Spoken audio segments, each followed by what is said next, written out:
আমাদের দেশের লামাজহাবিরা বলে টাকা দ্বারা ফিতরা আদায় করলে ফিতরা আদায় হবে না। তাদের এই দাবিটি সম্পূর্ণ মিথ্যা। ইমাম বুখারী, ইমাম আবি শাইবা, ইমাম বাইহাকি রহমাতুল্লাহি আলাই বলেন টাকা দ্বারা ফিতরা আদায় করলে সম্পূর্ণ ফিতরা আদায় হয়ে যাবে। আসুন আমরা হাদিস থেকে দেখে নেই টাকা দ্বারা ফিতরা আদায় করলে সেটি আদায় হবে কিনা।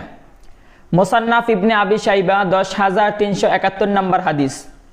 হযরত যুহাইর রাদিয়াল্লাহু তাআলা আনহু বলেন, আমি আবু ইসহাক রাদিয়াল্লাহু তাআলা আনহু থেকে শুনেছি, তিনি বলেছেন, আমি সাহাবায়ে কেরামকে এমন অবস্থায় পেয়েছি যে তারা টাকা দ্বারা ফিতরা আদায় করত খাবারের বিনিময়ে। হাদিসটি রয়েছে মুসান্নাফ ইবনে আবি শাইবার মধ্যে সহিহ সনদে। উক্ত হাদিস থেকে আমরা জানতে পারি টাকা দ্বারা ফিতরা আদায় করলে সম্পূর্ণ ফিতরা আদায় হয়ে যাবে, টাকা দ্বারা ফিতরা আদায় করা যাবে।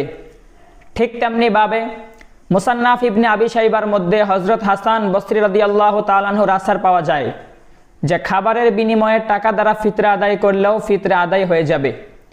যেমন মুসান্নাফ ইবনে আবি শাইবার 10,370 নম্বর হাদিসের মধ্যে বলেন যে খাবারের বিনিময়ে টাকা দ্বারা ফিতরা আদায় করা এটা সম্পূর্ণ বৈধ। খাবারের বিনিময়ে টাকা দ্বারা ফিতরা আদায় করলে ফিতরা আদায় হয়ে যাবে, এতে কোনো দোষণীয় নয়। বুখারী শরীফের মধ্যে স্পষ্ট রয়েছে যে খাবারের বিনিময়ে টাকা দ্বারা ফিতরা আদায় করলেও ফিতরা আদায় হয়ে যাবে।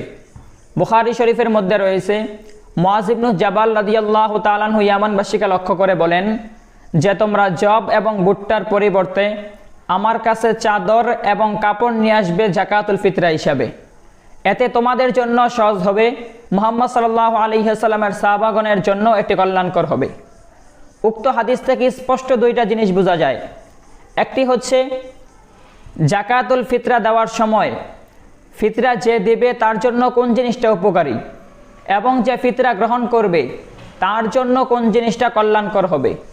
এই জন্যই মুআয ইবনে জাবাল রাদিয়াল্লাহু তাআলা আনহু ইয়ামানবাসীকে বলেছিলেন যে তোমরা খাবারের পরিবর্তে কাপড় এবং চাদর দ্বারা ফিতরা দিবে, কেননা মানুষের কাপড় এবং চাদরের চাহিদাটা বেশি রয়েছে খাবারের চাইতে।